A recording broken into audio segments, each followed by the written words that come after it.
Buenas noches, chicos. Vamos a comenzar ya con la clase. Entonces, ¿qué es la idea? Que nosotros en esta clase identifiquemos los malestares más comunes gastrointestinales, los podamos identificar tanto personalmente como con los muchachos que nosotros entrenemos. Sí, entonces, ¿y qué es lo más importante? Porque cuando ustedes ya sean docentes, sean entrenadores, sean profesores, ustedes no están a cargo de jugadores, están a cargo de personas. Sí, y muchas veces de jóvenes menores de edad, o sea, ustedes son responsables de lo que les pasa a los muchachos. Si usted a un muchacho se dio cuenta que tiene una apendicitis y no le, me duele el estómago, anda, descansa ya, anda, siéntate, ya te de pasar. Y se muere, usted es responsable, porque el niño está a cargo suyo. Entonces su responsabilidad sería de principio llamar al padre y si no contesta el padre, llamar al 911 y hacerle atender al muchacho. Sí. Y también de una persona adulta, porque si usted está con adultos en un club, usted es el responsable de esa gente. Y responsable de su salud, de que sus dientes estén bien, de que todo lo demás esté bien. Entonces, debido a eso, hay varias enfermedades, ¿no? No me sé todas las enfermedades gastrointestinales, me tendría que hacer médico, pero sí les puedo dar las afecciones principales de las que más se conoce para poder tener una idea clara en qué suelo pisamos nosotros y a qué le vamos a llevar. Ya vamos a ver la gente con diabetes. ¿Qué le va a aconsejar a usted a la persona con diabetes? ¿No es cierto? Y verá que hay personas que no les gusta ir al médico. Y le dicen, sí, sí, a mí se ve, estoy bien. Así le dicen. Y resulta que no, pero usted ya tiene que ir identificando. Entonces, vamos a ver los dos últimos órganos que nos faltaban. ¿Sí se acuerdan cuáles eran, muchachos, los dos últimos órganos que nos faltaban? Nos faltaba la vesícula. Ya. Creo que el páncreas y el hígado. Páncreas. El hígado sí vimos. ¿Sí vimos el hígado? Ya, entonces vamos a ver solo la vesícula, el páncreas, y luego pasamos a ver las afecciones gastrointestinales.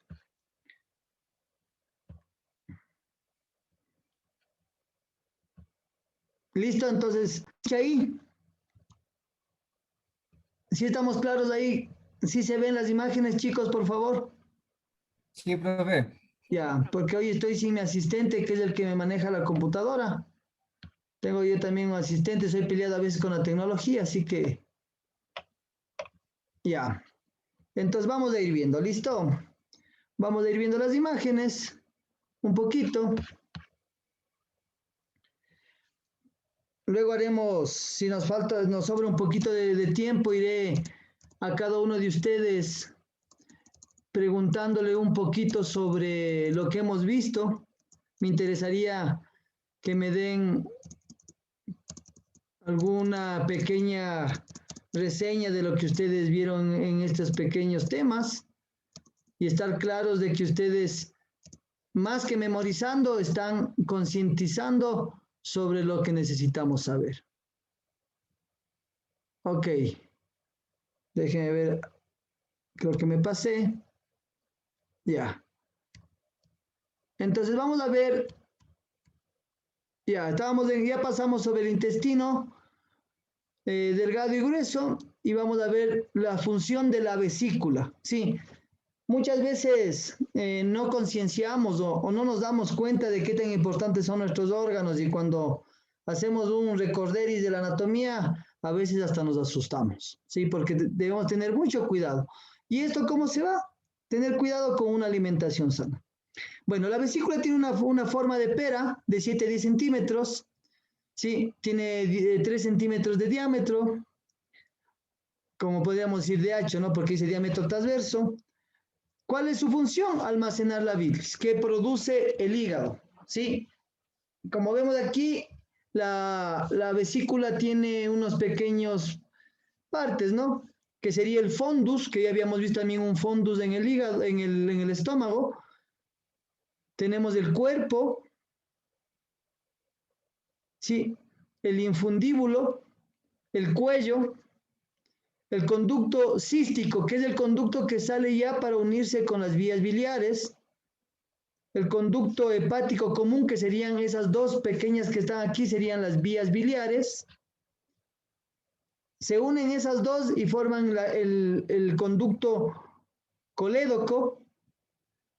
Y luego hay un conducto que viene desde el páncreas, que vamos a verlo, y se une a este conducto y a esta pequeña salida ya de los dos conductos, tanto del páncreas como de la vesícula, se les llama ampolla de Vater, que no está el nombre allí, pero ese es el nombre. ¿Listo? Aquí tenemos como, ahí está, como la vesícula se une con el conducto del páncreas, ¿sí? Para introducirse en el duodeno, ¿sí? A ver, ¿quién? Fernando Endara. No sé si te acuerdas. ¿Cuál era la función del duodeno? De la primera parte del intestino delgado. Transformar el quimo en kilo. ¿Sí? ¿Y qué más?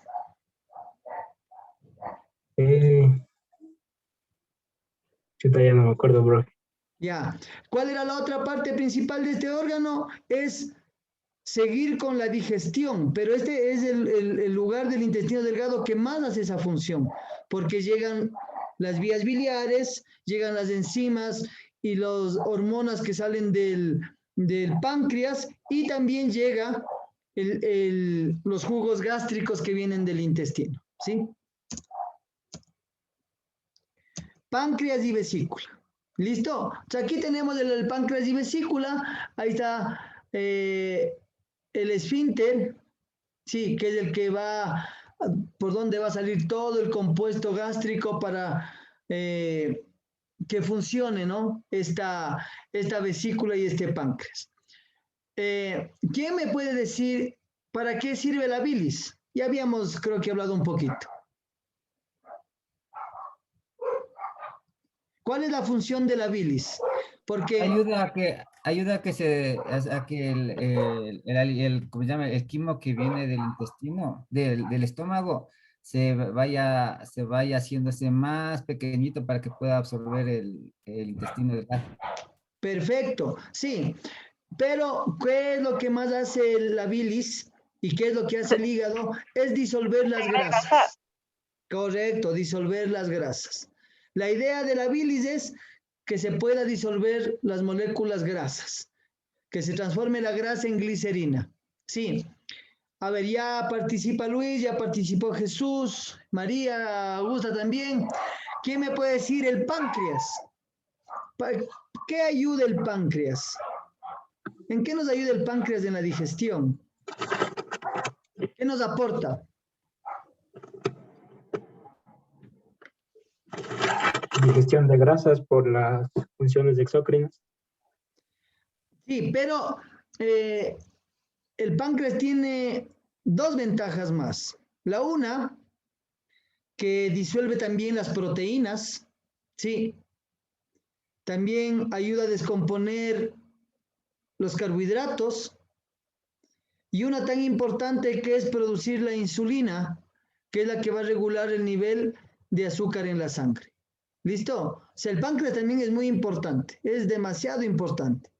Él va a ayudar a que con los jugos gástricos y con la ayuda de la bilis, también él va a aportar con la disolución o la descomposición de los carbohidratos, sí, y de las proteínas en aminoácidos y de la insulina para poder producir, regular la azúcar en la sangre. ¿Listo? Aquí está el páncreas. ¿Qué es el páncreas? El páncreas es una glándula, ¿no? Es una glándula el páncreas que mide más o menos de 15 a 23 centímetros de largo, 4 de ancho y 5 de grueso, o sea, su espesor, ¿no? Pesa de 7 a 150, de 70 a 150 gramos. Me ha faltado un cero ahí, perdón. Es una glándula mixta, sí. Es una glándula exócrina y endocrina. ¿Qué quiere decir esto? Exócrina, que da sustancias fuera del cuerpo. Y endocrina, que son sustancias que van dentro del cuerpo.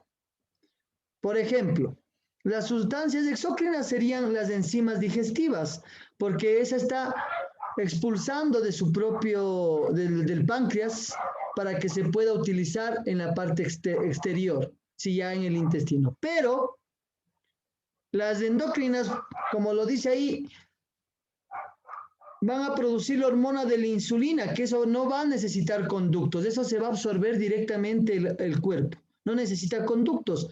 Sí, las propias partes capilares del páncreas y demás van directo a la sangre, a regular el nivel de azúcar en la sangre.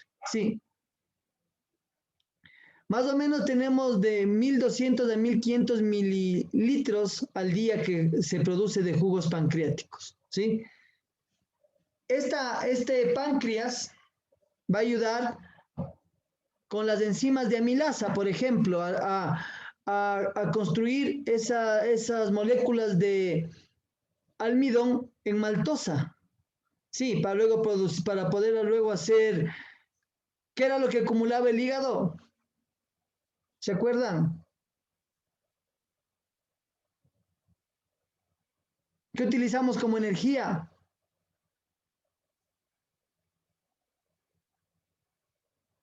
¿Qué es lo primero que utilizamos como energía, muchachos?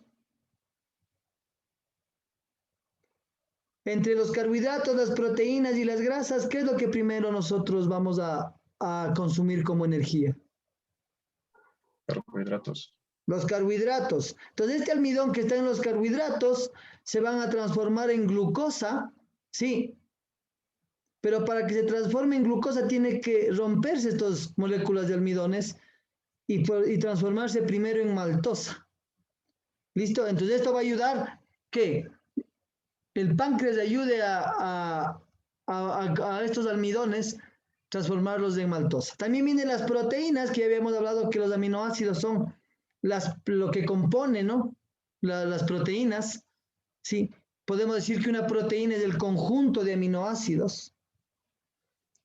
Y estas proteínas son solo descompuestas con las enzimas del jugo del páncreas, llamadas proteasa, ¿sí? Y tiene la lipasa, que son los lípidos, y se van a transformar en glicerina. O sea, las grasas se van a transformar como en aceites para poder ser mejores asimilables. ¿Sí? Aquí tenemos también una enzima, ¿sí?, que dice tripsina. Pero esto no lo he especificado aquí bien, pero lo voy a explicar. Esta enzima, cuando está dentro del páncreas, se inhibe su acción. Se inhibe, no funciona. Cuando llega al páncreas, se une con otra sustancia química y se activa. Y esta sustancia, esta enzima es muy importante en la digestión. Pero cuando esta sustancia, por alguna inflamación del páncreas, se activa dentro del páncreas, se autodigiere, o sea, destruye el páncreas. ¿Sí? Es interesantísimo. Es tan potente esta tripsina que si se activa dentro del páncreas, se autodisuelve el páncreas, se autodigiere. ¿Sí? Y esto generalmente pasa cuando hay inflamaciones de páncreas o hay pancreatitis, que se pierde hay una sustancia química que le inhibe, o sea, que no le permite activarse, y cuando el páncreas se inflama, se activa dentro del páncreas y se producen estos daños, en muchos casos irreversibles y mortales. Bueno, ahí está el dibujo del páncreas, ya lo vemos por tercera vez, ¿no? El páncreas tiene también una cabeza, un cuerpo y una cola. Sí, son partes del páncreas, pero ya lo vimos en anatomía. ¿Listo? Vamos a irnos al intestino grueso y vamos a ver, perdón, me salté, sus partes y su función. Tiene más o menos un largo de 1.5 metros, ¿sí? Tiene más o menos 8 centímetros de diámetro al inicio, ¿sí? Y termina con 2.5 al final. ¿Listo? O sea, quiere decir que al inicio, sí, en el ciego tendrá 8 centímetros y será siendo mucho más angosto hasta terminar en el conducto anal con 2.5 centímetros. ¿Sí? Tiene, como ven ahí, un apéndice, que es la que generalmente se llena de cálculos, que está en la parte posterior del ciego, que es el inicio del colon. Tiene un colon ascendente, tiene un colon transversal, tiene un colon descendente, que parece que aquí no está el nombre, pero es el que desciende, y el colon que da esta curva que está aquí, es el sigmoides, para conformar que este sería el recto, que sería una línea recta, para decirlo así, el recto, y el conducto anal, ¿sí? ¿Cuál es la función del intestino grueso? Sí, primero vamos a recalcar algo que les había dicho la semana anterior. El colon, el intestino grueso no tiene vellosidades como el intestino delgado. O sea, que quiere decir que absorbe o muy poco o casi nada de nutrientes. Más absorbe vitaminas y algunos minerales que quedan en el kilo, ¿sí? Que quedan en el kilo para ser absorbidos, ¿sí? ¿Cuál es la otra función del intestino grueso? Es propulsar las heces fecales. Sí, es un intestino muy musculoso que genera movimientos peristálticos y que va a empujar ya la formación de las heces fecales. Ya. ¿Qué es lo que hace el intestino grueso también? Es recibir 1,5 litros, sí, 1,5 litros de materia, o del kilo, 1,5 litros de kilo antes de producirlo en materia fecal, y el máximo que puede expulsar es de 0,25 a 0,30 mililitros, o sea, menos de medio litro. Si hay más expulsión, o sea, si hay más líquido, ya sería, en este caso se produciría una diarrea. ¿Listo? Entonces, lo que recibe el intestino grueso es 1,5 litros y lo que bota es 0,25 mililitros, ¿sí? Entonces, lo que más hace el intestino grueso es recibir la fibra que recibe de lo que ha quedado del intestino delgado y mucha agua, que es lo que va a tratar de absorber el cuerpo. No puede perder más de 0,25 o 0,30. Si hay más líquido en las heces, es una diarrea y hay deshidratación. ¿Sí? Ahí está de nuevo el intestino grueso, más o menos bien su función. Y vamos a pasar al hígado. ¿Listo? Vamos a ver que el hígado es la glándula más grande del cuerpo. Ya habíamos dicho eso al principio. Pesa más o menos entre 1,5 kilos, ¿sí? Y hay una cosa interesante aquí. El órgano, el hígado, es el más importante después del cerebro, ¿sí? Imagínense la importancia que tiene para el cuerpo el hígado. El hígado es el órgano más importante después del cerebro, ¿sí? Eso puede ser hasta pregunta de examen. ¿Qué órgano es el más importante después del cerebro? El hígado cumple muchas funciones. Su longitud más o menos va entre 28 centímetros de espesor y 8 centímetros de ancho, hasta 20 centímetros. ¿Listo? Tiene más o menos un color rojo, es un músculo liso, sí, es un músculo liso. Se divide en 4 partes. Tiene un óvulo derecho y un óvulo izquierdo, sí. En su parte inferior tiene un lóbulo cuadrado, que se le llama cuadrado, y un lóbulo caudado. ¿Listo? Ahí está la imagen. ¿Listo? Es muy interesante el hígado también, porque el hígado es el único órgano que se regenera. Sí, el hígado es el único órgano que se regenera. Y cumple muchas funciones que ya la vamos a ver. Entonces, aquí está. Producción y secreción de bilis. Sí, con esta secreción de bilis lo que lleva es pigmentos, sales biliares y algunos componentes más. ¿Listo? Desintoxicación de la sangre. Sí, el hígado sirve como filtro en el cuerpo, sí, para filtrar las toxinas que vienen de la sangre. Metaboliza todos los macronutrientes y absorbe los micronutrientes. Entonces, metaboliza quiere decir transforma. Sí, ya no absorbe, ¿no?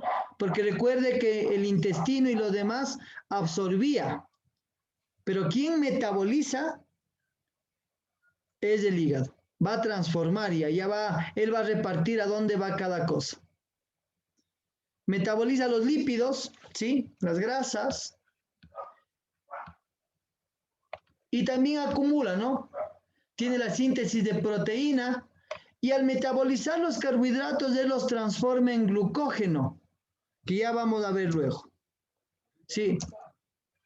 Entonces, haciendo un resumen, detoxificación de la sangre, separa tóxicos hidrosolubles y liposolubles porque hay toxinas grasas y toxinas que se disuelven en grasa y toxinas que van en el agua. Lo tóxico liposoluble va hacia la vesícula, o sea, la sangre, los tóxicos de grasa van hacia la vesícula y luego se expulsan por las heces. Es interesante cómo hace el hígado, separa los tóxicos. Y los tóxicos que van a nivel de agua van hacia la sangre, luego hacia el riñón y luego se expulsan por la orina. ¿Listo? Por eso es que hay productos que dicen que cuando nos van a bajar de peso, lo que van a hacer es que la grasa se vaya por las heces, porque, bueno, esa sería la conclusión, aunque yo a veces peleo un poco con eso, pero bueno, eso es lo que nos dicen. Acumula glucógeno, que es el que nos interesa para los deportistas, saber de dónde el cuerpo saca sus reservas de energía, y se puede regenerar. Imagínense que puede perder medio hígado y no pasaría nada, el hígado se va regenerando, porque como tiene dos lóbulos, si pierde uno de los dos lóbulos, el otro ayuda a regenerar. ¿Listo? Entonces, aquí está más o menos lo que son las funciones del hígado. ¿Listo? Entonces, ahora vamos. ¿Hasta ahí alguna pregunta, chicos? ¿Hasta ahí alguna pregunta? ¿Tienen algún... Marlon? ¿Tienes alguna pregunta? ¿Todo está claro, Juan? No Profe, hay una pregunta. A ver. ¿Qué diferente tiene una glándula con un órgano? Que las glándulas tienen enzimas y producen también hormonas. Sí. Por eso es que la glándula... ¿Cuántas glándulas están ahí en el aparato digestivo? A ver, Marlon, ayúdame. ¿Cuántas glándulas están en el aparato digestivo? Que te acuerdes. 3 glándulas, dime 3 glándulas. Un punto al examen, 3 glándulas. Hígado. Tenemos glándulas sebáceas. Sí, pero las que estaban las que utilizamos para la digestión. No es ese del fondo, profe. Glándulas salivales, profe. Claro, las salivales. Ya habíamos hablado que la glándula salival, la principal en el principio de la digestión. La segunda glándula... La submaxilar. La submaxilar, glándulas salivales, submaxilar, la sublingual. ¿Cuál otra importantísima? Todas son importantes, pero que son predominantes. El páncreas, que bota enzimas, es una glándula. Y acabamos de ver en este momento, porque la vesícula no es una glándula. Ojo, la vesícula es un recipiente de la bilis. Y el último, ¿cuál era la última glándula más grande del cuerpo? ¿El hígado? El hígado, que produce enzimas y que metaboliza. No es lo mismo el estómago, que aunque tiene enzimas, no es una glándula. Sí. Entonces, las glándulas tienen varias funciones. Metabolizar, sí, producir hormonas, producir enzimas, sí. No es lo mismo que todos son órganos, ¿no? Ojo, todos son órganos, porque tenemos que también diferenciar. Todos son órganos del aparato digestivo. Bueno, hay que ver la diferencia entre un órgano, ¿no? Un hueso, ¿ya? Pero depende de la funcionalidad también de los órganos, ¿listo? Pero, ¿cuál es la diferencia entre un intestino delgado?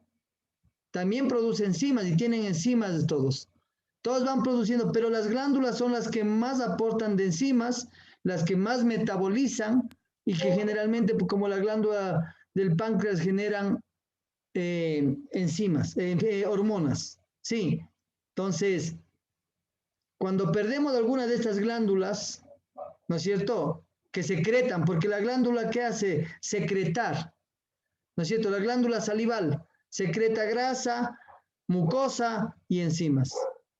Entonces, hay que tener claro cuando identificar cuáles son las glándulas de nuestro aparato digestivo.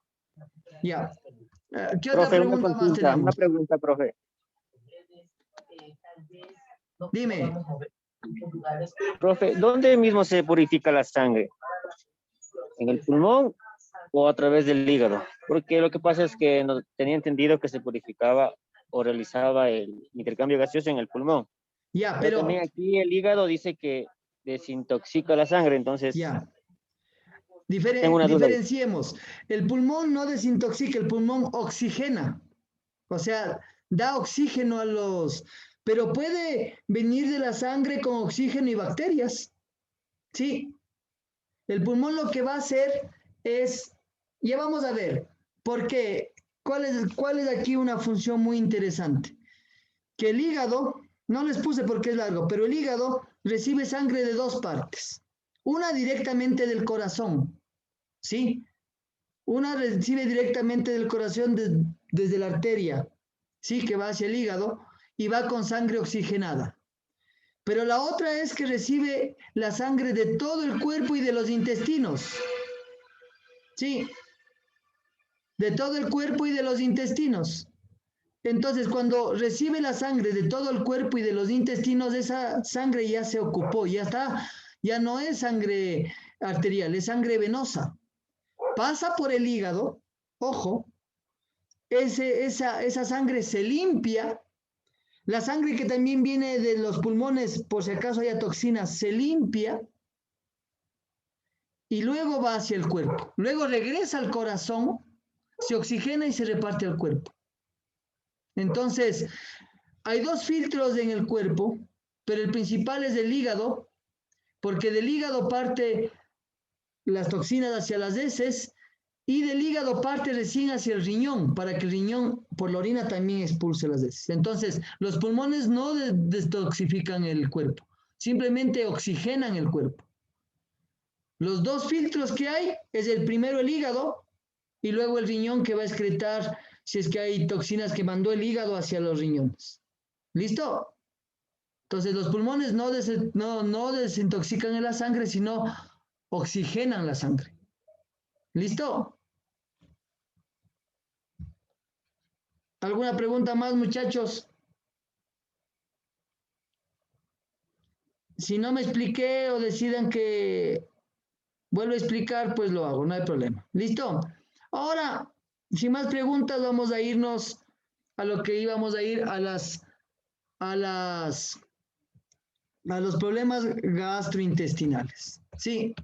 Aquí también nos vamos a ir dando cuenta ya cómo funciona el cuerpo, qué es lo que el cuerpo purifica, qué parte del cuerpo nos ayuda a purificar más. O sea, ¿qué función va a... Perdón, me equivoqué. Regresé al anterior. Deme un momentito. Entonces, eso vamos a ver ahora. Y ahí también nos vamos a ir explicando un poquito más sobre qué función cumple cada órgano. ¿Qué función cumple cada órgano? ¿Listo? En estos pequeños he puesto videos que son un poquito más cortos y explican con imágenes para que sea más claro. Bueno, trastornos gastrointestinales. ¿Quién me puede decir qué entienden ustedes por trastornos gastrointestinales? Fallas que tiene el intestino, el estómago. ¿No es cierto? Pueden ser Por esto fallas, puede como ser pueden ser por, virus que nos entraron. Ya. Entonces, los trastornos gastrointestinales son las enfermedades digestivas. Sí. Las enfermedades que nos atacan al aparato digestivo, no solo al estómago, chicos. ¿Desde dónde comienza? A ver, Javier Salazar, ¿desde dónde comienza el aparato digestivo? De la boca. Ya. Si tengo una caries, ¿lo podré tratar como trastorno, como un trastorno gastrointestinal?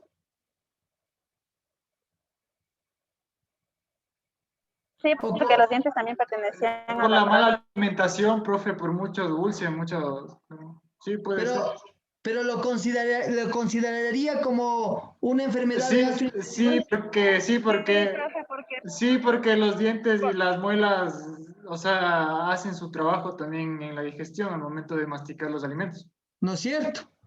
¿Ya?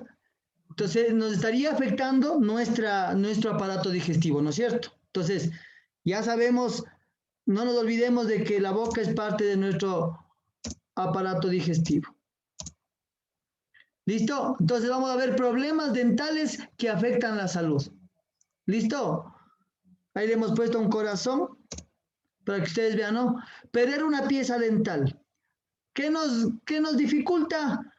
Masticación deficiente, alimentos mal triturados, en consecuencia una mala digestión, en consecuencia una mala absorción.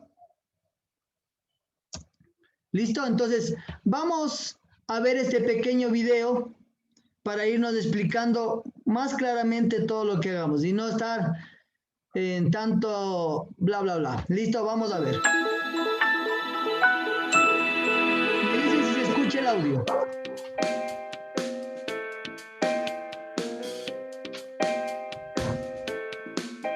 El tema de la nutrición y de la odontología es uno de los aspectos muy importantes que se tiene que trabajar de una manera multidisciplinar.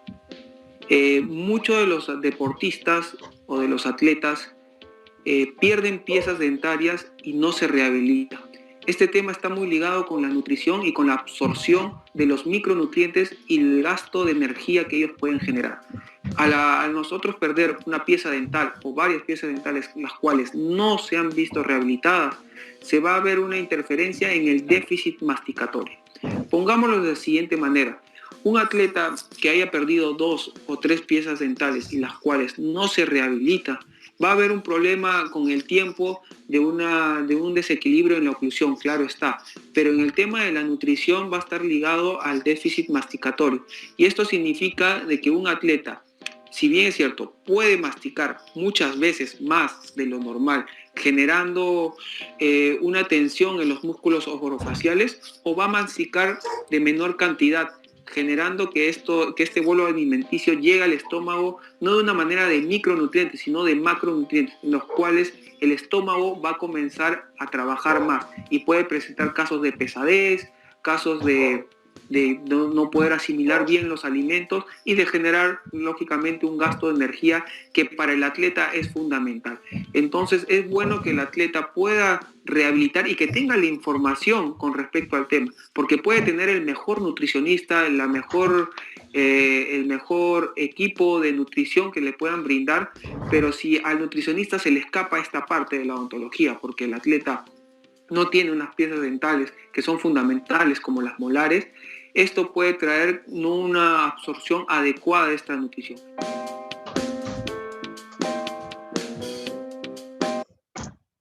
Ok, ¿sí se escuchó claro el video, chicos? Sí, profe, claro. Sí. Ya. Entonces ya más o menos nos damos cuenta, ¿no? A veces pensamos que, tengo una muela menos. Solo cuando me río me afecta porque no quiero que me vean que no tengo un diente, pero de ahí, de lo demás no pasa nada. Y a nivel deportivo y a nivel de alto rendimiento las cosas no son así. ¿Listo? Bacterias que afectan en la caries, ¿no? Hay varias bacterias que afectan en la caries, pero hay una principal.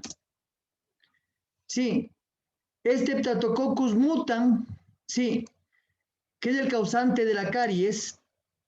Sí, la bacteria por el resto de carbohidratos forma ácido láctico. ¿Para qué es ¿Se han oído del ácido láctico? Ya han de haber oído sobre el ácido láctico. Dígame.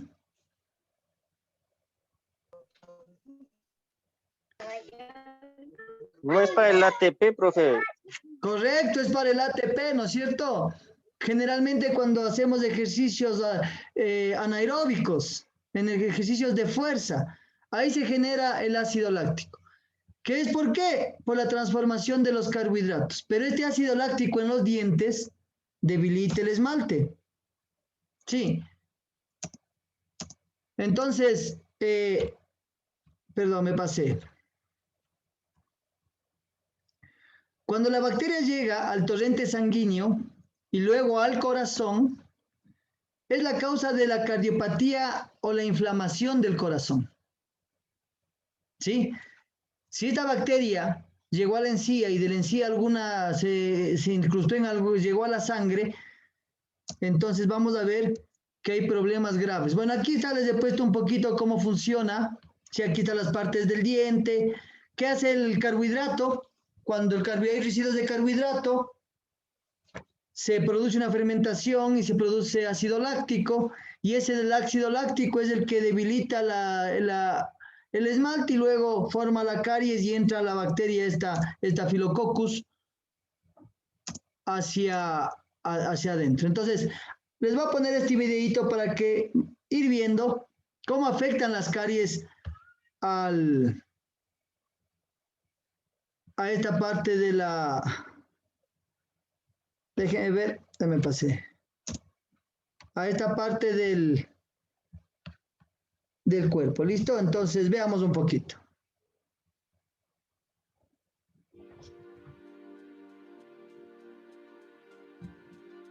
Las caries dentales son una de las enfermedades más comunes en los seres humanos, conocidas por muchas personas por el intenso dolor que pueden producir.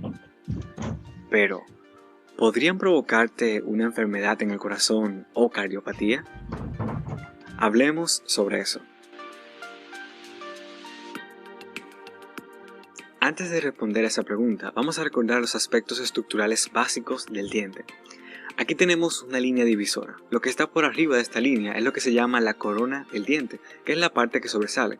Lo que está por debajo de la línea es lo que se conoce como la raíz del diente, que es la parte que está incrustada en el hueso.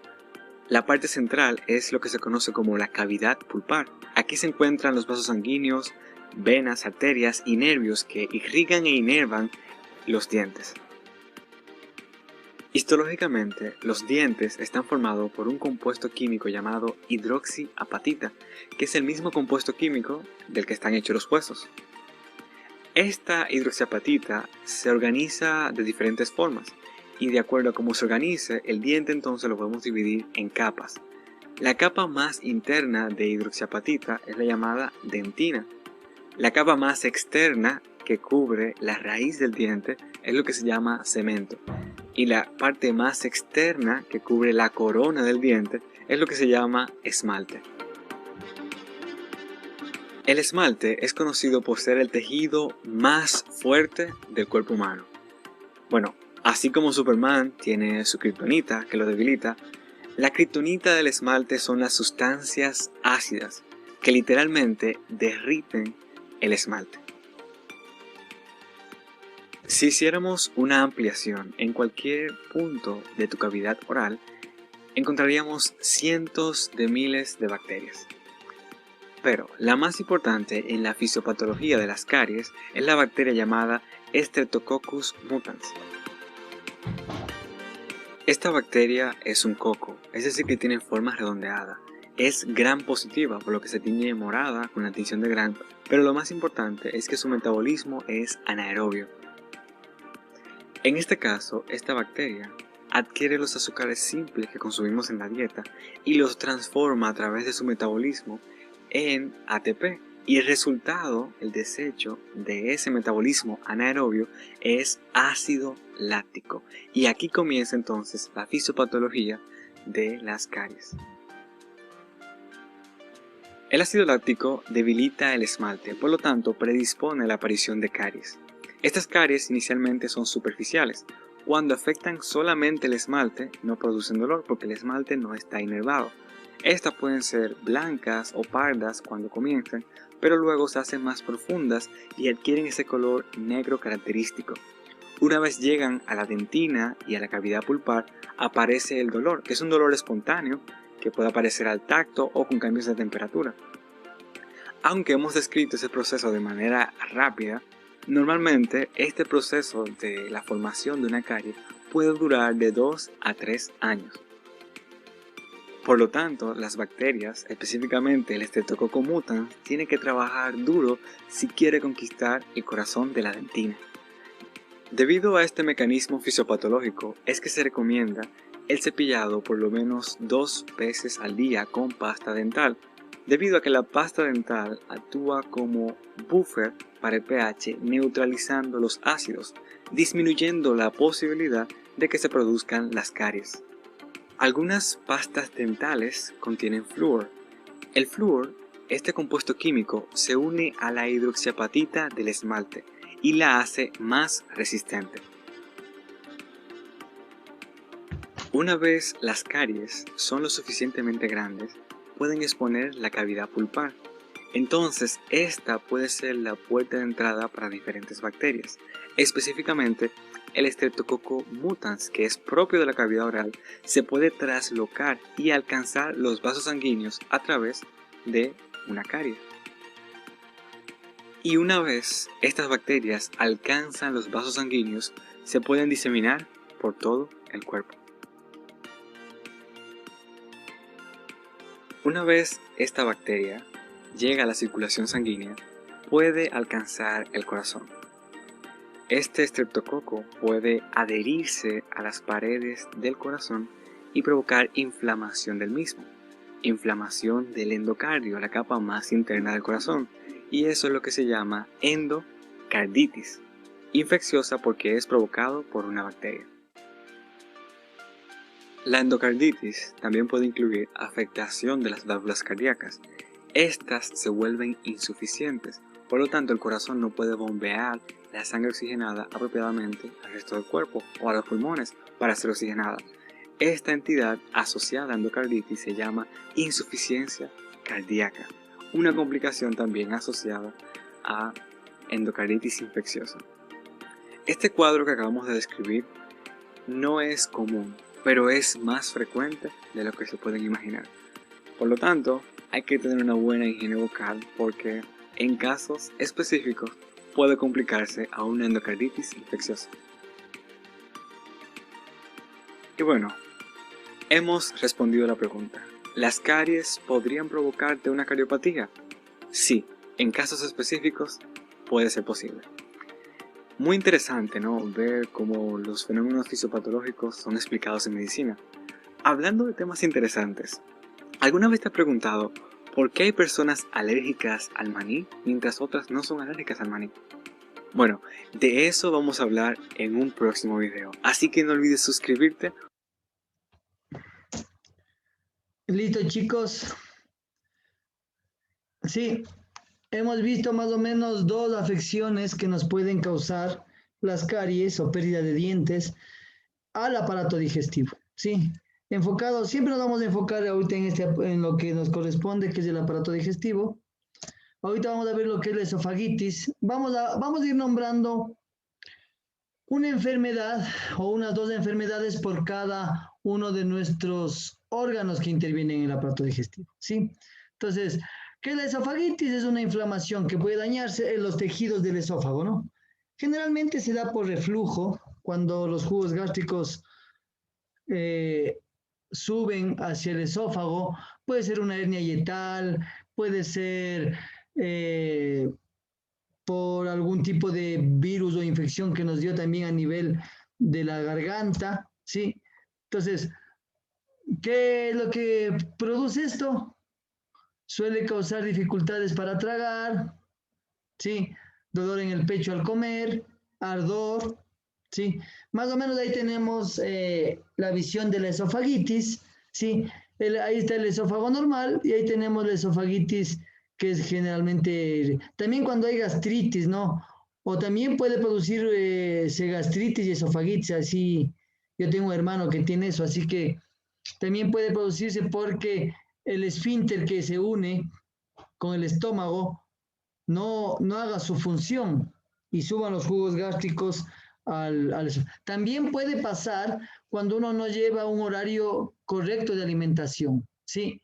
Recuerden que el cuerpo come cada 3, cada 4 horas ya puede comer, ¿sí? Ya puede comer, porque cada 3, 4 horas el cuerpo ya digiere. Entonces, vamos a ver, déjenme hacerme una vez. Edison, ¿estás por allí, Edison? ¿Quién es Edison? ¿Es Edison? Yo, profe, lo que pasa es que estoy fuera de casa, profe, estoy ahorita en una bodeguita. Ya, Edison, dime, pues si puedes responder o estás a full. Estoy un poquito a full, profe, disculpe. Ya, vamos a ver otro, vamos a ver a alguien más. Ismael, Cobo.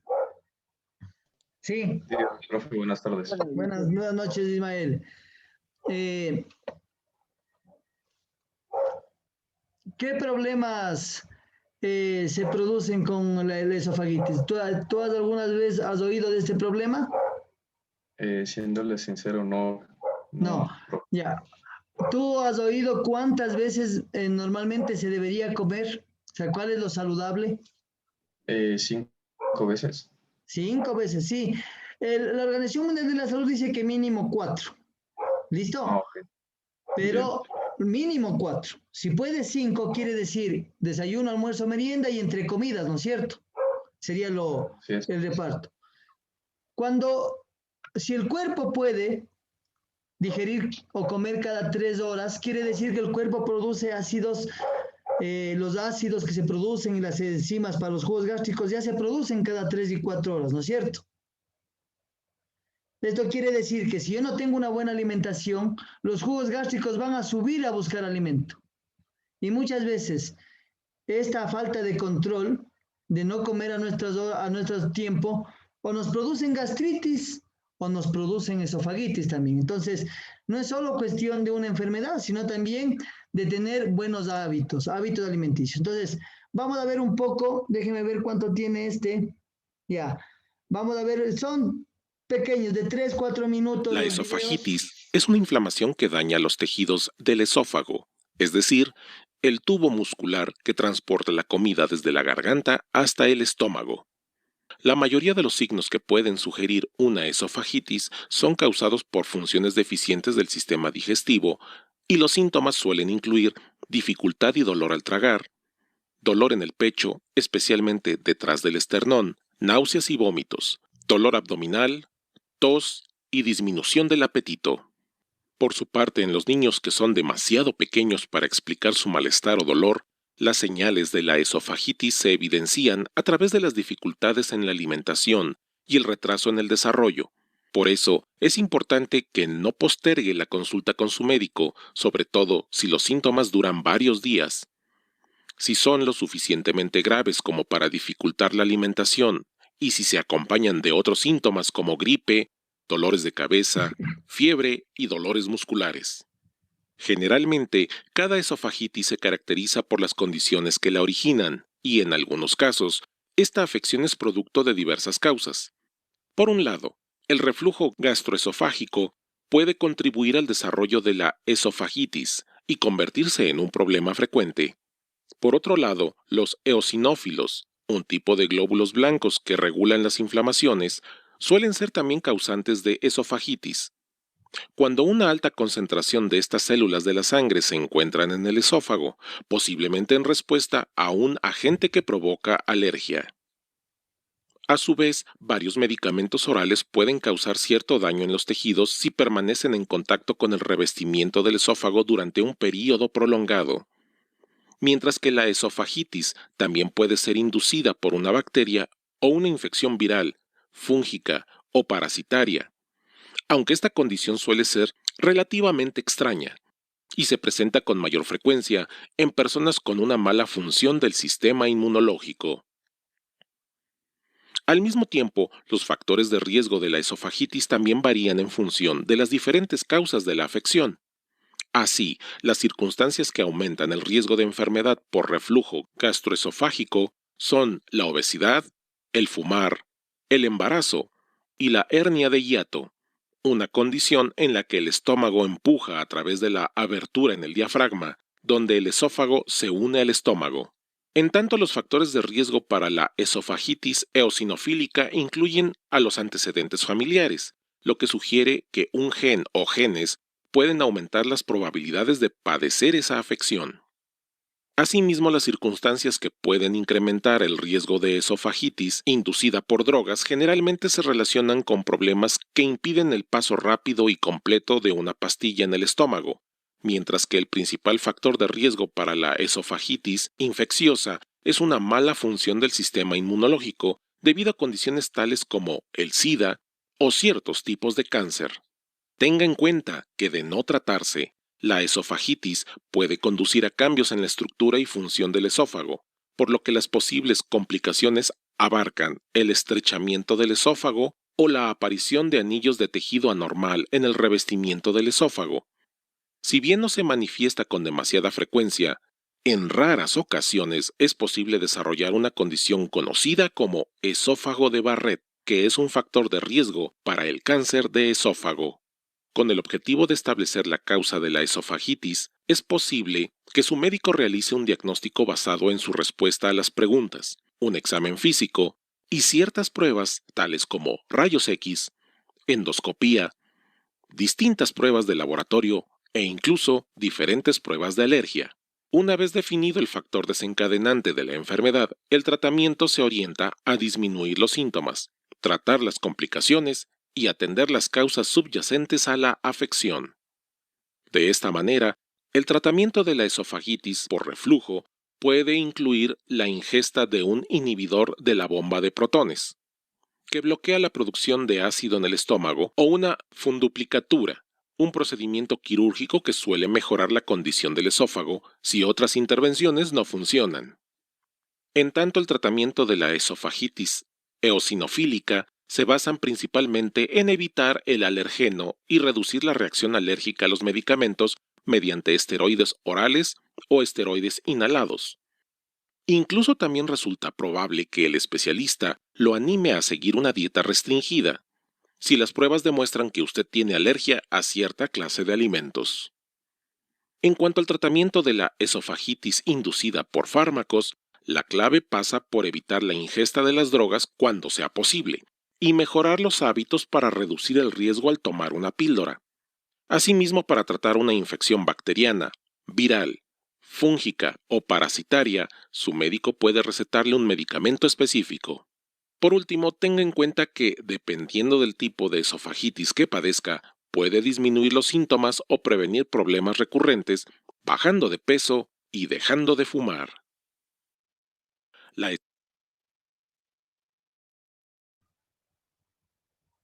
Listo.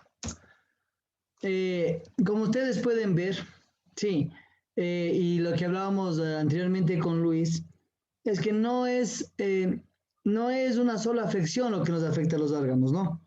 Sí, por ejemplo, yo les puedo decir por mi parte, yo tengo alergia al plomo, por ejemplo.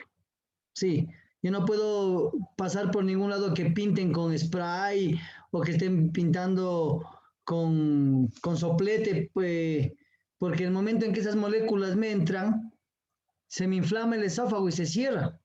Y también le inflama la faringe, así que me siento ahogar. Entonces, hay varias afecciones que pueden causar sin que uno sepa.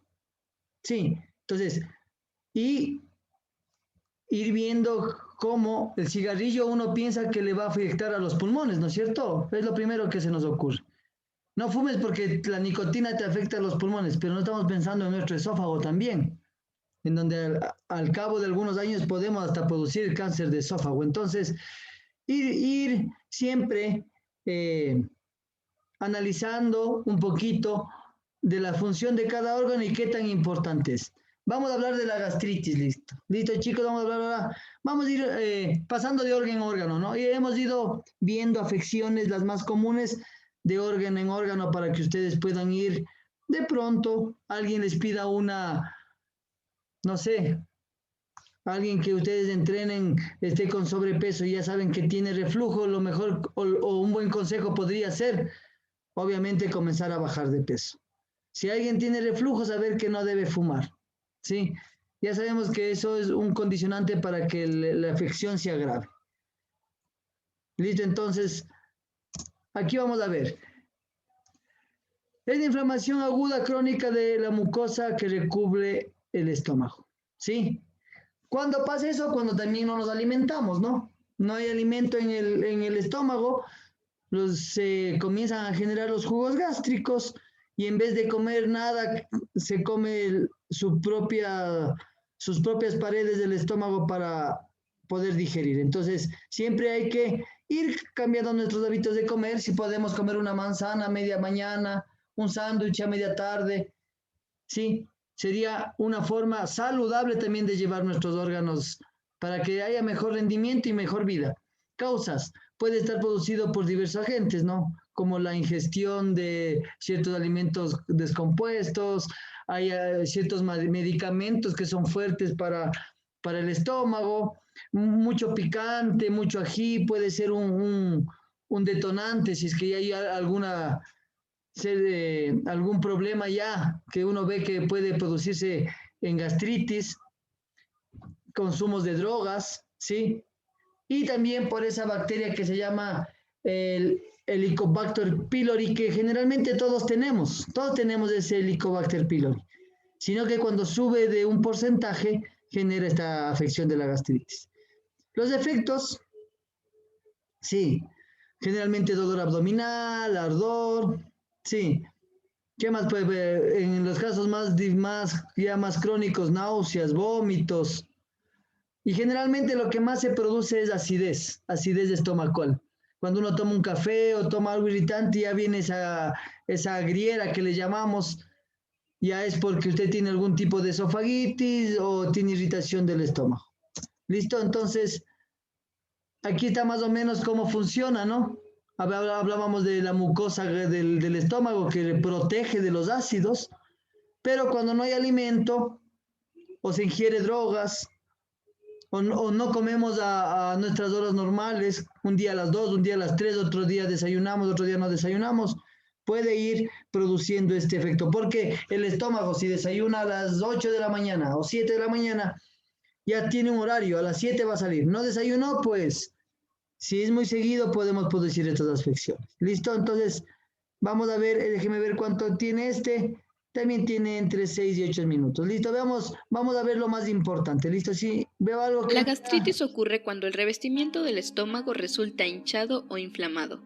Puede durar solo por un corto tiempo, también puede perdurar durante meses o años. La debilidad o una lesión de la barrera mucosa que protege la pared del estómago permite que los jugos digestivos dañen o inflamen el revestimiento del estómago. Una variedad de enfermedades y afecciones puede aumentar tu riesgo de gastritis, como la enfermedad de Crohn y la sarcoidosis, una afección en que colecciones de células inflamatorias crecen en el cuerpo. También debes saber que las causas más comunes de gastritis son el consumo de ciertos medicamentos, como ácido acetil salicílico, ibuprofeno o naproxeno y otros fármacos similares. Estos medicamentos pueden provocar tanto gastritis aguda como gastritis crónica. El uso regular de estos analgésicos o tomarlos en cantidad excesiva puede reducir una sustancia clave que ayuda a preservar el revestimiento protector de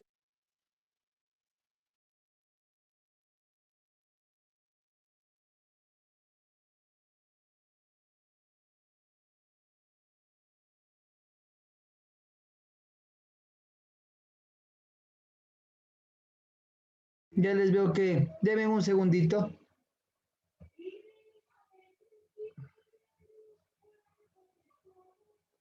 Deme un segundito.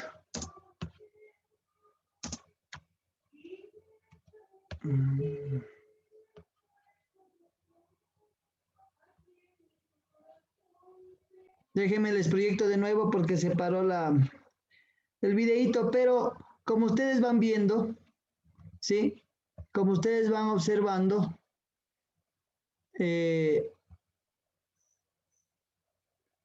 las afecciones pueden ser por varias razones.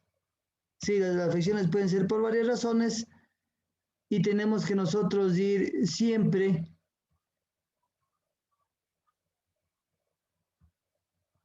previniendo previniendo. Porque a veces uno va, el estudiante o el deportista y le dice, profe, me duele la rodilla. Ah, tómate un ibuprofeno. Sí, tómate un desinflamatorio. Sí, de pronto sí.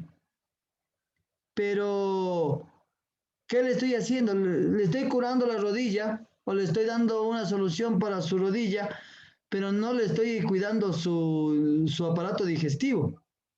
Entonces, no es tan aconsejable en la mayoría de casos dar ese tipo de indicaciones.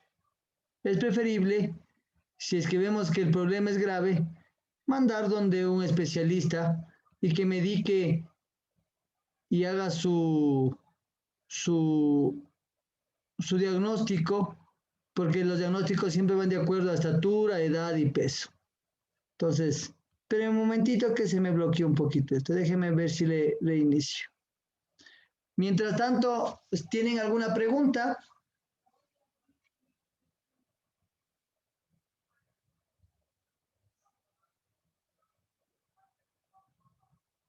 Se fue, creo que es mi internet. ¿Me escuchan, chicos? Sí, a ratos la imagen nomás se queda congelada. Denme un segundito que creo que es mi internet, ¿ya? Déjenme ver si le soluciono eso. Denme un segundito.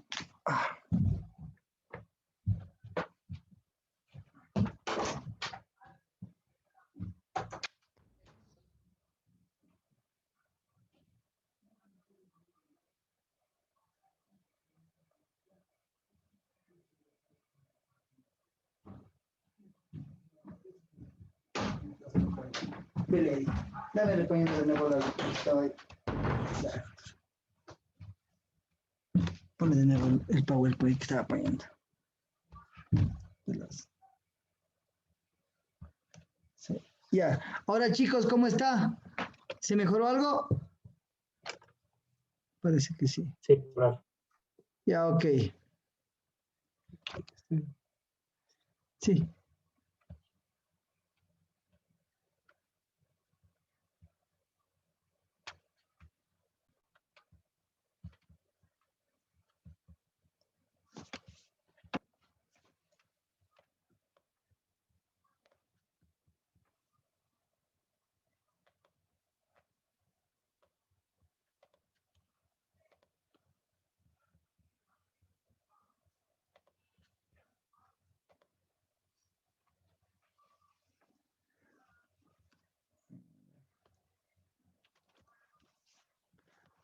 Ok, chicos. Bueno, entonces vamos. ¿Alguna pregunta hasta ahí, muchachos? ¿Alguna inquietud?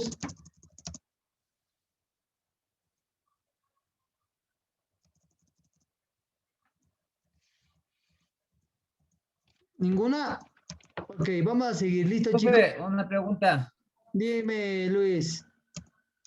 Usted estaba diciendo que, en ese problema que es de la esofagitis, también es causante por el humo. Pero el humo, ¿por qué causa? O sea, ¿porque se pega a las paredes de eso?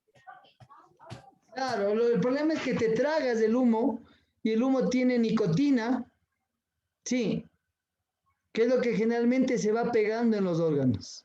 Sí, entonces tú te tragas el humo y esas sustancias tóxicas como la cocaína, el cigarrillo, la marihuana, estas sustancias irritantes, al absorberlas por el tracto respiratorio, sí, luego también se unen a la sangre y van a los órganos, sí. Entonces, no es solo el hecho de que de pronto yo pienso que fumo, va por el tracto respiratorio, ¿no es cierto? Pero recuerda que cuando tragamos se cierran el epiglotis y lo demás. Cuando estamos respirando, todo el humo entra, porque es una misma cavidad. Recuerda que la cavidad de la faringe es la cavidad tanto a nivel de gástrica como al nivel pulmonar. Sí. Bueno, de la gastritis yo creo que ustedes ya más o menos están más familiarizados, ¿no es cierto? Vamos a ir viendo otras afecciones, por ejemplo, bueno, las úlceras ya es una diferente afección que la gastritis. La gastritis podemos decir lo que es como cuando uno se raspa el brazo. Si es una pequeña raspadura en el brazo, la gastritis en el estómago. Pero la úlcera ya es una herida en el estómago. Y es una verdadera cortadura en el estómago, por entenderlo así. Es como que en vez de rasparme el brazo, me corté el brazo. Sí, se rompieron fibras. Entonces,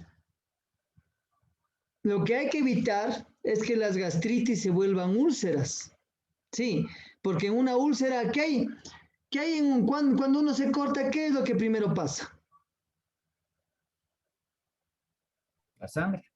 ¿No es cierto? Hay sangrado. Sangrado. Entonces, el sangrado, correcto. Entonces, eso es muy peligroso y también es afectado por este Helicobacter pylori, que también con medicamentos se lo puede evitar.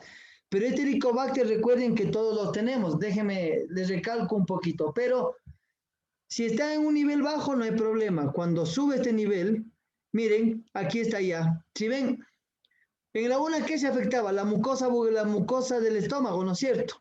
Eso era lo que más se afectaba. Era como una pequeña respiración. Pero en este caso ya afecta, miren, la mucosa, la submucosa y puede llegar hasta el músculo. Y si llega al músculo puede haber cáncer de estómago y cosas de esas por el estilo. Entonces, tener mucho cuidado con este proceso. Aquí está varios factores, ¿no? Casi son los mismos factores que la gastritis, sino que la úlcera ya se produce por un descuido. Siento malestar, siento ardor, me duele y dejo que pase, hasta que los ácidos siguen perforando. ¿Qué pasa con los ácidos? Los ácidos derriten, entonces esto nos va a pasar tanto en la muela con el ácido láctico, va a pasar con los jugos gástricos en el estómago, ¿ya? Ya, la oclusión intestinal. ¿Se han oído ustedes de la oclusión intestinal? ¿Alguna vez? No. Ya, entonces, ¿qué es esto? Es un bloqueo, generalmente en el colon. Sí. En vez de, se producen las heces y hay una obstrucción y no pueden salir esas heces del colon, ¿sí? Entonces, miren, también dice que puede producirse esto por fibras cuando ha habido alguna cirugía. ¿Qué son adherencias? Como decir el callo. Podríamos decirlo algo así. Una adherencia es cuando hay una cicatriz en algún órgano y pierde su elasticidad.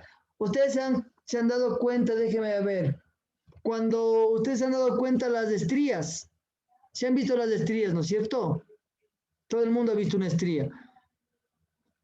¿Qué pasa con esa piel? Esa piel pierde su movilidad, ¿no es cierto? Eso pasa con las adherencias en el abdomen, pierden su elasticidad.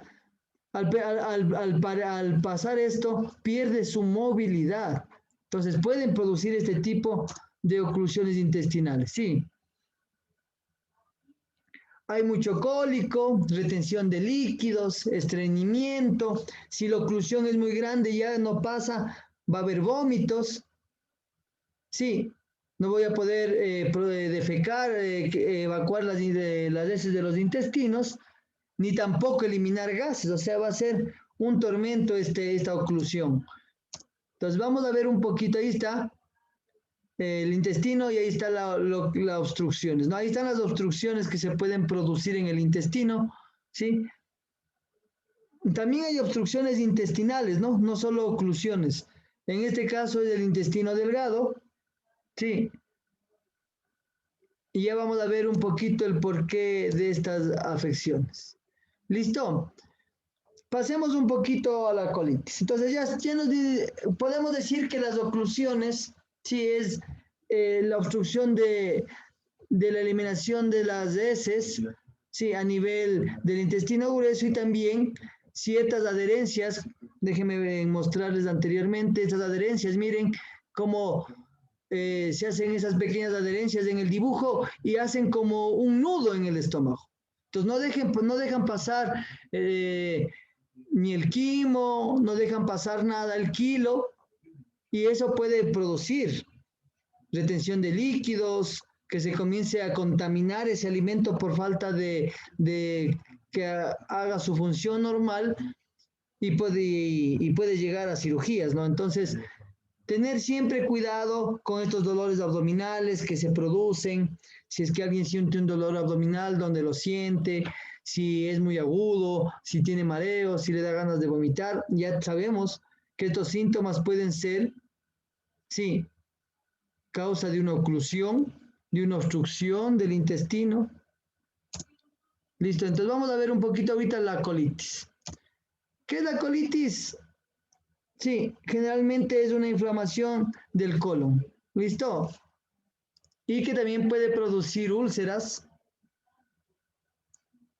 y que generalmente está en el intestino grueso.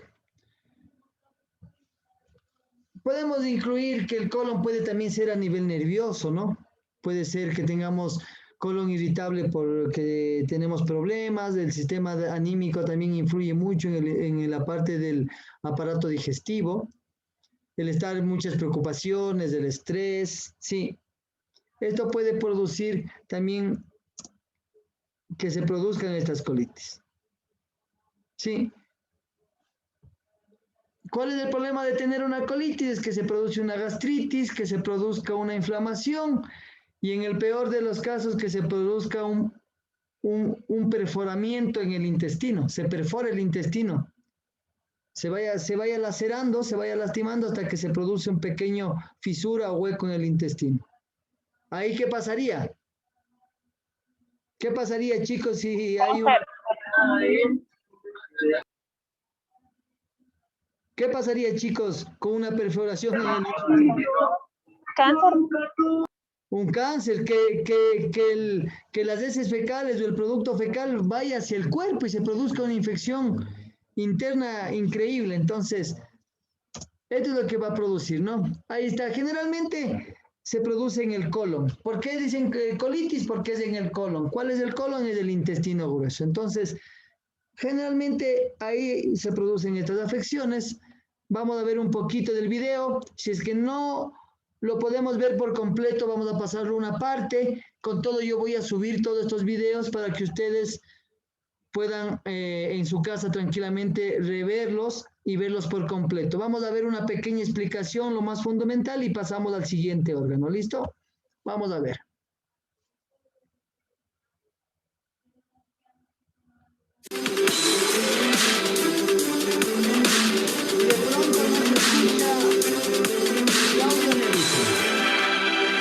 ¿Cuántas veces no escuchamos tengo colitis?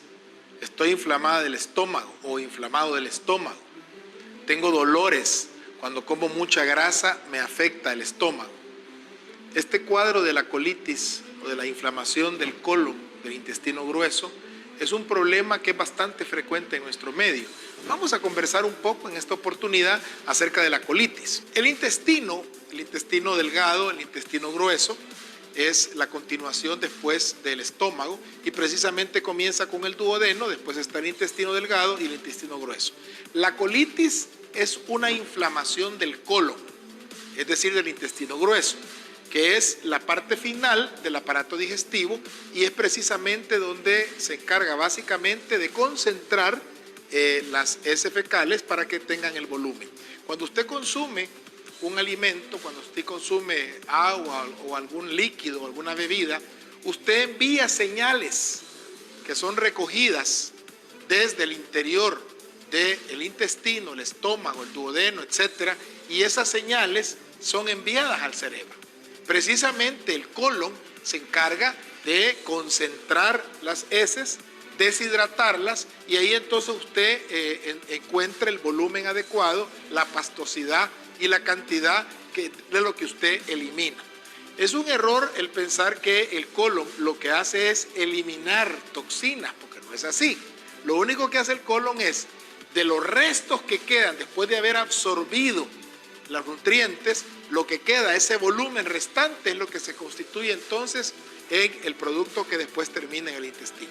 Todas estas fases de la digestión son dirigidas y controladas por estímulos que nacen de los intestinos y del estómago y que ascienden hasta el cerebro y que después el cerebro envía como una respuesta, envía esos estímulos para poder dirigir la secreción de ácidos, de sustancias, de enzimas, del páncreas, etcétera, de los jugos pancreáticos, pero también dirige el tema de los movimientos que se hacen en el estómago, que se llaman movimientos peristálticos. Estos movimientos hacen que se vaya progresando a través de todo el intestino delgado y después en el intestino grueso los medicamentos. ¿Qué es lo que sucede cuando usted empieza a consumir, por ejemplo, demasiadas grasas en su alimentación? Bueno, el cerebro recibe ese estímulo y entonces comienza a modificarse el patrón de movimientos que hay en todo el tubo digestivo y esto es lo que produce al final una inflamación que va siendo progresiva en el colon. Muchas veces a este problema de dificultad en el consumo y la digestión de las grasas también se le añaden problemas de la vesícula. La vesícula, que es este órgano que está debajo del hígado y que produce una sustancia que sirve precisamente para digerir las grasas. Cuando usted está consumiendo demasiadas grasas, realmente lo que está produciéndose en el cuerpo es que el organismo ya no es capaz entonces de digerir las grasas normalmente, el colon se inflama y usted comienza a sentir que se siente panzón, el abdomen dilatado y precisamente el colon se sigue inflamando hasta que el colon ya resulta inoperante en los movimientos los cuales termina con estreñimiento y esta inflamación va siendo progresiva y cada vez mayor. Es importante entonces que tomemos una medida muy práctica. Alimentación balanceada que no solamente esté rica en grasa, sino que tenga mucha fibra, de tal manera que la fibra nos va a mejorar el volumen de las heces y nos va a mejorar el rendimiento del aparato digestivo. Y la otra cosa importante es consumir suficiente agua. El agua va a hidratar no solamente el tejido, sino que también las heces. Y una cosa muy importante también es que debemos de acostumbrarnos a una disciplina en el comer que incluya la hora, la cantidad, que nosotros tengamos siempre 3 o 4 tiempos de comida, no muy abundantes, con volúmenes adecuados, para que usted esté mejorando siempre el proceso de digestión. Ok, chicos, sí, ahí está más o menos, nos damos cuenta que no solo las bacterias o los medicamentos afectan el organismo, sino también el comer mucha grasa, el no tener horarios para la alimentación, van a producir todas estas inflamaciones que pueden ir concatenando, ¿no? Gastritis, esofagitis, colitis. Vamos a ver ahorita un poquito sobre la apendicitis, ¿no? ¿Dónde quedaba el apéndice, chicos? En la parte derecha del... En la parte derecha. Sí. Está en la parte derecha que está al lado del ciego, o sea, al inicio del colon, en su parte inferior, ¿no es cierto? Ahí está el apéndice, esa pequeña tripita es el apéndice, ¿sí? Cuando se producen esos cálculos, parece que generalmente, sí, son cuando se bloquea por las heces, porque lo que primero recibe del intestino grueso es el ciego, y abajo del ciego está ese pequeña apéndice que es cónica, sí, o sea, es ancha arriba y termina en una punta, y que es como una calle sin salida, y que se puede llenar de parásitos, se llena de heces, y eso a veces se llena de cálculos, ¿sí?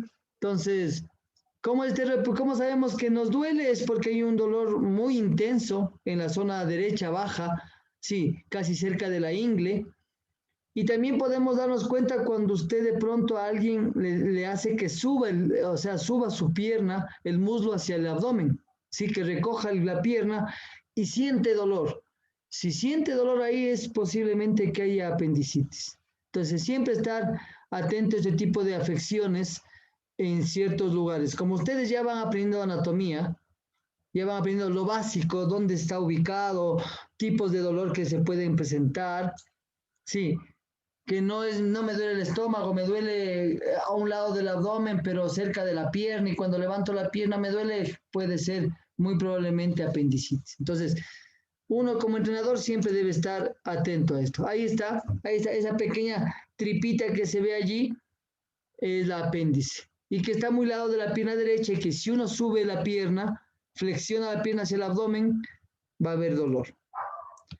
Aquí vamos a ver otro pequeño video y vamos a ir explicándonos un poquito más.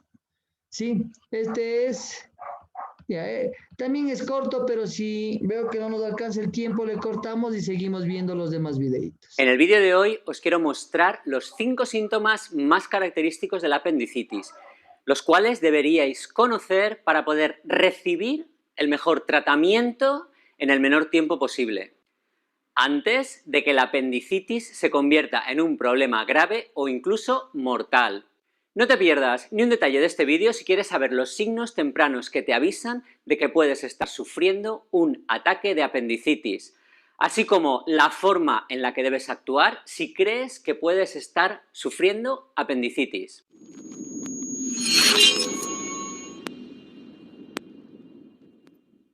Hola, soy Sento. ¿Qué tal va la semana? Bien, supongo. No olvides suscribiros si es la primera vez que nos visitáis y activar las notificaciones haciendo clic en la campanita. Darle al like y compartir el vídeo que nos ayuda. La apendicitis. El apéndice es un órgano con forma de cilindro sin salida conectado al intestino grueso, que se encuentra situado en la parte inferior derecha del abdomen. La apendicitis aparece cuando tu apéndice se inflama. El bloqueo u obstrucción del apéndice es lo que puede provocar apendicitis, que es una inflamación e infección del apéndice. El bloqueo puede ser el resultado de una acumulación de moco, parásitos o, lo que es más frecuente, materia fecal. Si no recibes tratamiento rápidamente, cuando tienes un ataque de apendicitis, el apéndice puede romperse y liberar peligrosas bacterias en tu abdomen. La infección resultante se conoce como peritonitis, que es una afección grave que requiere intervención médica inmediata. Pero habitualmente los médicos te operarán de urgencia para extirpar el apéndice antes de que esto suceda. Por eso es tan importante identificar los signos tempranos de apendicitis y buscar ayuda médica inmediata. Estos son los 5 síntomas más comunes de apendicitis que no debes ignorar. Número 1. Dolor abdominal. Los primeros signos de apendicitis son el dolor abdominal. La apendicitis generalmente implica un inicio gradual de calambres apagados o dolor en todo el abdomen. A medida que el apéndice se inflama más y más, irrita el revestimiento de la pared abdominal, que se conoce como peritoneo. Esto causará, con el paso de las horas, un fuerte dolor localizado y agudo en la parte inferior derecha del abdomen. El dolor tenderá a ser más constante y severo que el dolor soldo del principio, este que aparece cuando comienzas a tener los síntomas. Sin embargo, algunas personas pueden tener el apéndice situado detrás del colon. La apendicitis en estas personas puede causar dolor lumbar o dolor pélvico. Número 2. Movimientos dolorosos. El segundo signo de apendicitis es el movimiento doloroso. El dolor asociado con la apendicitis se volverá tan severo que te impedirá hacer tus actividades normales y hará que cosas tan cotidianas como estornudar o toser sean extremadamente dolorosas. Si alguna vez tuviste una lesión en tus costillas, sabrás lo doloroso que puede ser estornudar o toser, pues esto es exactamente lo que sucede con la apendicitis. El dolor también puede ocurrir cuando haces cualquier otro movimiento. Es posible que notes un dolor agudo al caminar o girar el cuerpo hacia un lado. Este dolor generalmente se concentra en la porción inferior derecha del abdomen. Este dolor también se volverá más intenso y podría extenderse desde el abdomen hasta las piernas.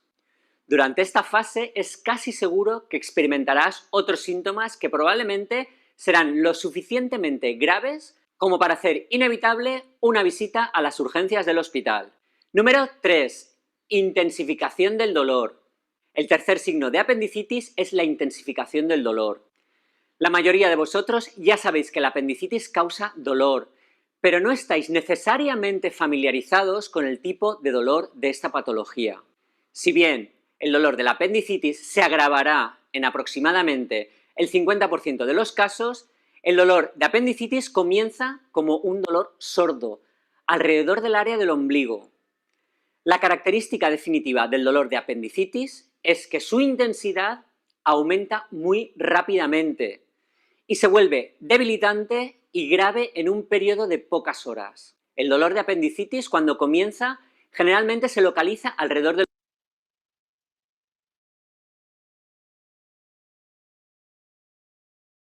ombligo.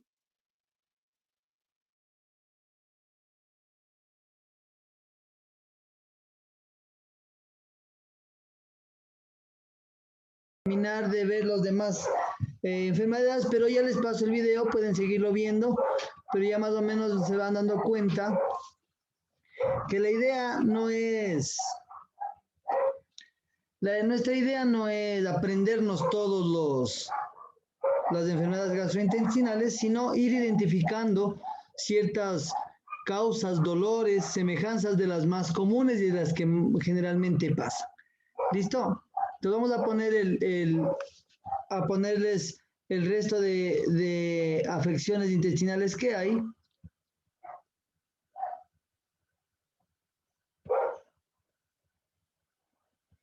Listo, ¿hasta ahí tienen alguna pregunta, muchachos? ¿Se les ocurre o tienen alguna pregunta que quieran realizar antes de más diapositivas? ¿No? Ok, entonces vamos a proseguir. Todavía no le abres. ¿Listo? Entonces vamos a proseguir por las que faltan. ¿Listo?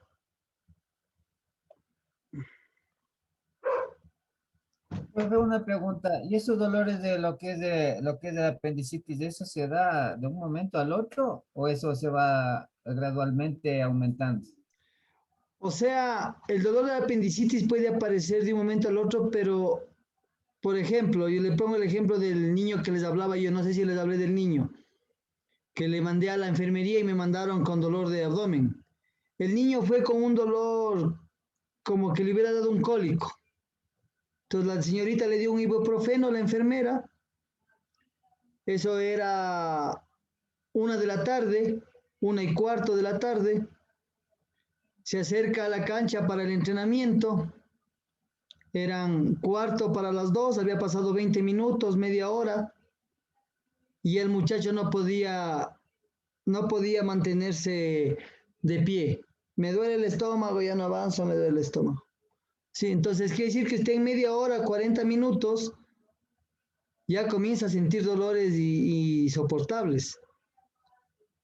Entonces, el problema es que en qué etapa esté esa apendicitis, porque si esa apendicitis está a punto de reventarse y usted no hace caso porque ya le vio la enfermera y le dijo que ya le ha de pasar con el ibuprofeno y usted le dice, siéntate porque ya te va a pasar, el niño le da una peritonitis, o sea, se revienta eso, le da una infección interna y muere. Entonces, es muy rápido el dolor de la apendicitis, sí, es muy rápido y no se va.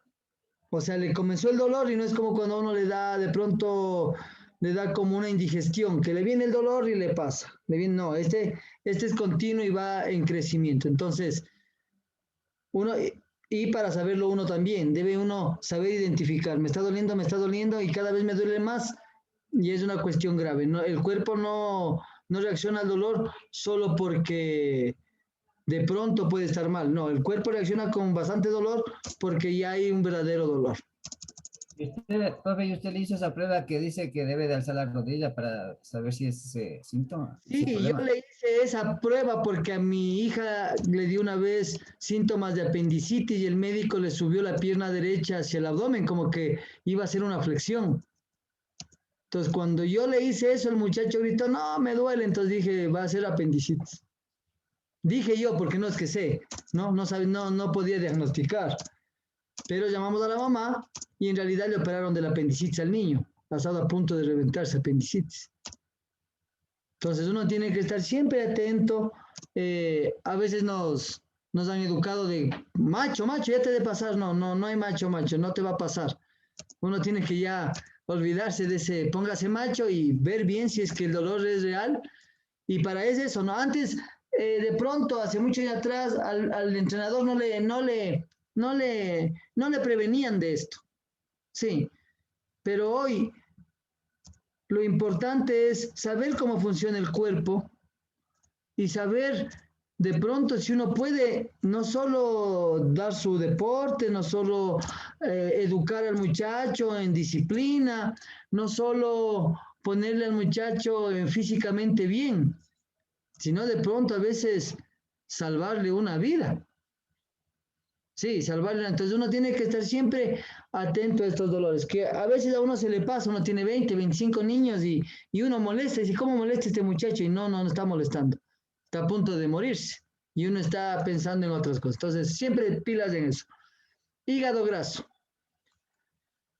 Bueno, como se lee, no es que es muy difícil de saber de qué se produce porque se engrasa las paredes del hígado, ¿no?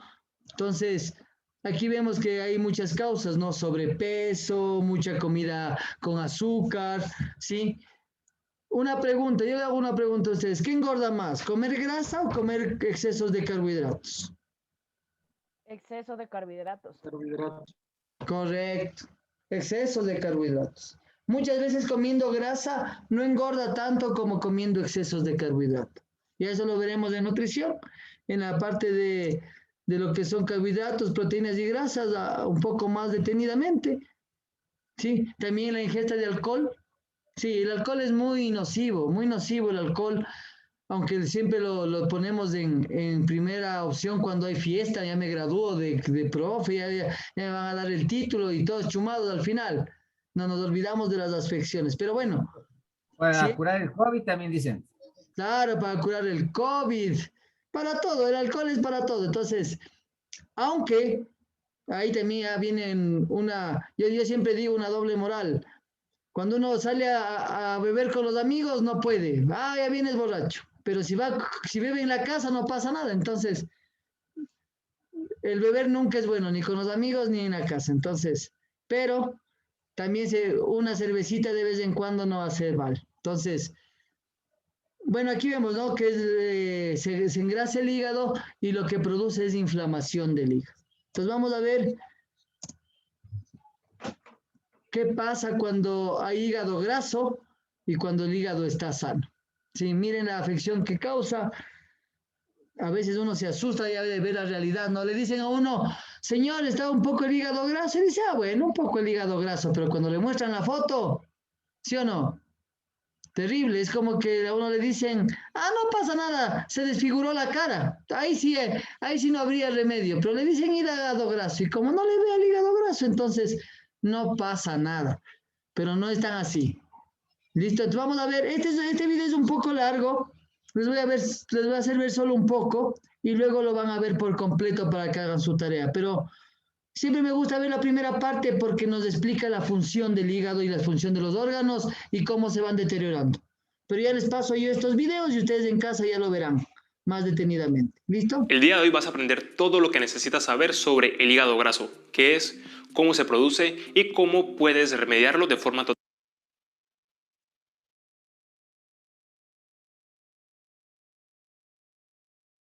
totalmente natural.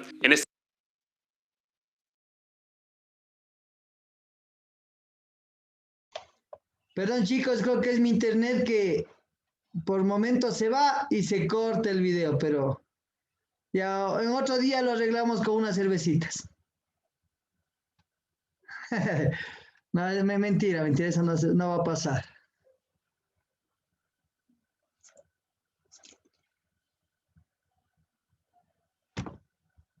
¿Listo? Sí.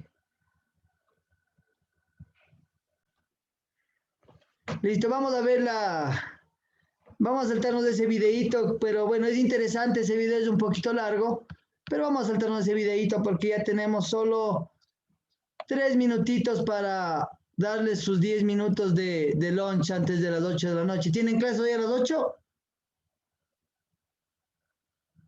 No, ya Luis les dijo que no, entonces terminamos los 10 minutos que nos faltan. ¿Listo? Entonces, vamos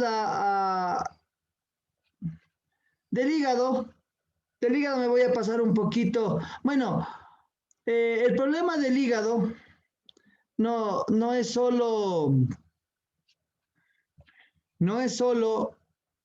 el problema del hígado graso, ¿no? El problema del hígado también es un problema de las hepatitis. Sí, también les puse un videito de las hepatitis, que son hepatitis A, hepatitis B, que generalmente se da por comer alimentos con heces, puede ser de los animales generalmente, sí. Y cuando hay una gran infección puede pasar al hígado y producir una hepatitis. Pero también hay las hepatitis de transmisión sexual, sí. O si usted usa una rasuradora del compañero y el compañero ha estado con hepatitis y le pasa su hepatitis. Y también el problema es que, ¿cuál es el problema de que se nos inflame el hígado? Que el hígado es el segundo órgano más importante del cuerpo, el que metaboliza. Si se enferma no hay que metabolice. Entonces va generalmente a producir casi una muerte segura, a menos de que usted se trasplante el hígado. Entonces, cuidar el hígado. El alcohol es el peor enemigo del hígado.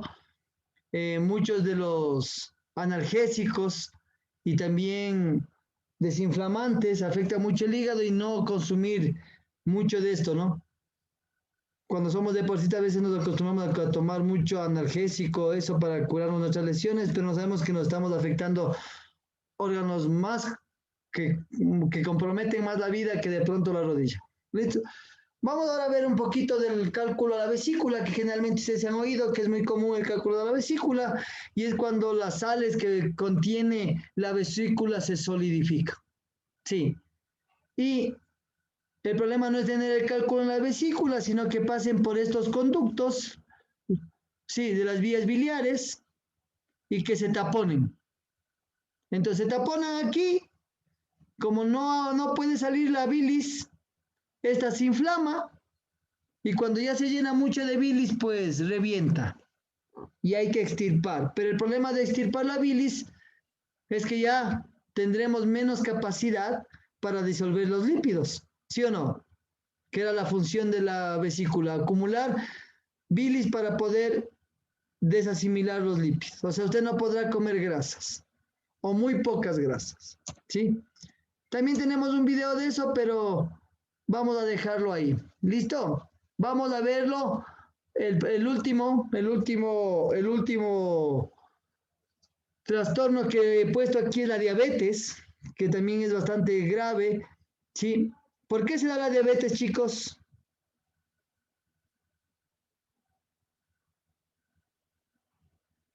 ¿Quién me dice?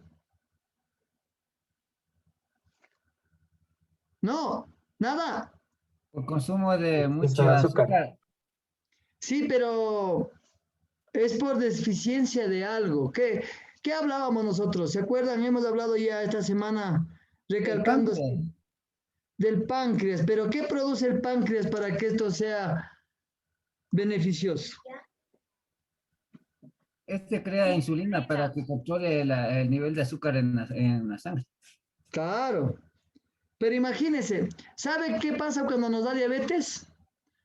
Uno dice, bueno, ya. No es por la insulina, profe. Sí, por la insulina, ¿no es cierto? Y uno dice, bueno, pero lo que pasa es que afecta también a las arterias grandes y pequeñas. Si nos afecta a las arterias pequeñas, nos afecta al ojo, podemos quedar ciegos, nos afecta a los pies, y cuando uno se lastima hay menos coagulación y puede haber gangrena, sí, o sea, quiere decir que le pueden amputar la pierna. También puede quedar esa pierna insensible, pierde insensibilidad. O sea que si usted se pinchó con una aguja o un clavo, no sintió y el clavo quedó adentro. Y esto se infectó y puede producir una gran infección y una amputación. Puede producir infartos cerebrales, puede producir infarto al corazón y si afecta a las arterias del riñón, puede producir insuficiencia renal. O sea, la diabetes es una enfermedad múltiple, grave, que uno debe evitar y se evita con menos ingestión de comida chatarra, menos ingestión de comida procesada. Y les voy a poner este video cortito, esperemos que no se me corte porque está mi internet loco y vamos allí.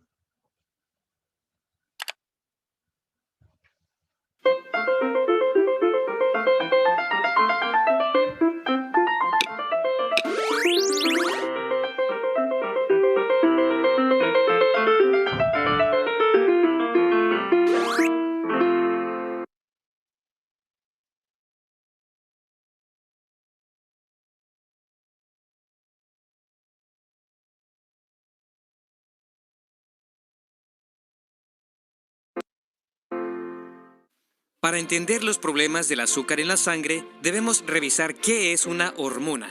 Las hormonas son proteínas liberadas desde partes del cuerpo llamadas glándulas. Ayudan a enviar mensajes desde un lugar en el cuerpo a otras partes que están más lejos. La insulina es una hormona que le dice al cuerpo que almacene la energía que obtenemos de los alimentos que comemos. La insulina se produce en tu páncreas, un pequeño órgano ubicado debajo del estómago. Los niveles de insulina aumentan en respuesta a los diferentes tipos de azúcar comidos en tu dieta. El aumento de los niveles de insulina permite que el azúcar se guarde en forma de energía que se utilizará más tarde. Tomemos un paseo en tren para tratar de entender mejor las cosas. ¡Todos a bordo! Piensa en el páncreas como si fuera un motor a vapor en un tren anticuado partiendo a dar un paseo a través de la ladera de la montaña. La insulina es el humo que produce el motor del tren al resoplar a lo largo de su viaje. Al pasar por el valle, el tren se desliza a lo largo de su vía. El motor a vapor funciona sin esfuerzo y continuamente produce pequeñas bocadas de humo.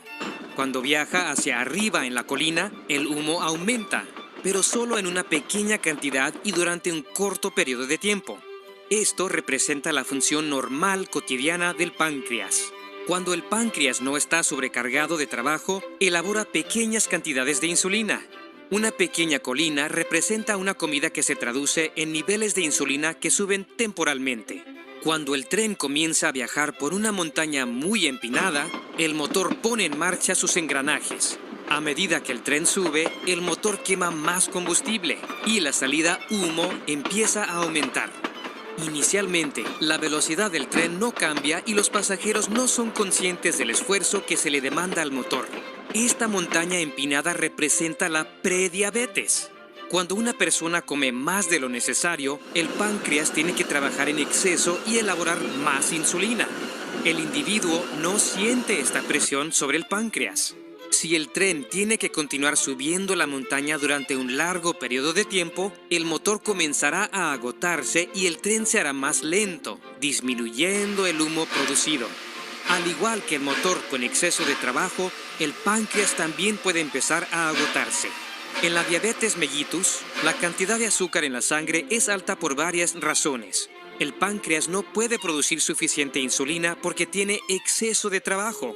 Además, el aumento de peso hace que la insulina que tienes no funcione tan bien. El resultado final es que el azúcar de la dieta se acumula en la sangre. Agregar ejercicio a tu agenda y comer menos azúcar en tu dieta puede disminuir la presión sobre tu páncreas y mejorar los niveles de azúcar en la sangre.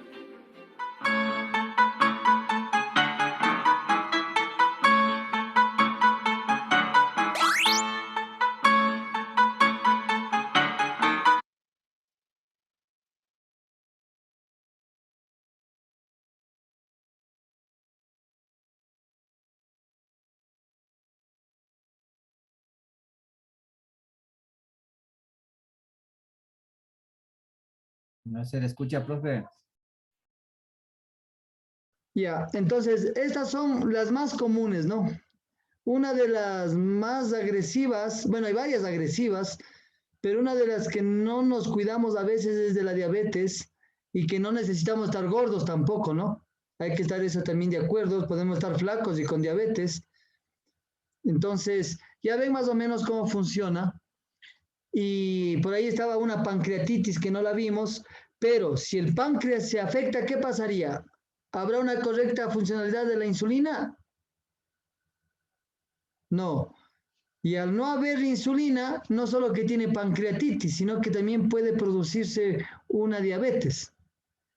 Entonces, tener mucho cuidado con esto de el alcohol, un gran enemigo del páncreas, el tabaco, que hablábamos del esófago, el cigarrillo, un gran enemigo del páncreas, ¿sí? La obesidad, el sobrepeso, ¿sí? Entonces, siempre mantener, en estos tiempos ahora es muy bueno ir a un gimnasio, chévere, pero también concienciar a la gente de que no es solo la parte externa, sí, no solo la parte externa, sino lo principal es verse físicamente bien, pero estar físicamente bien, no solo verse físicamente bien.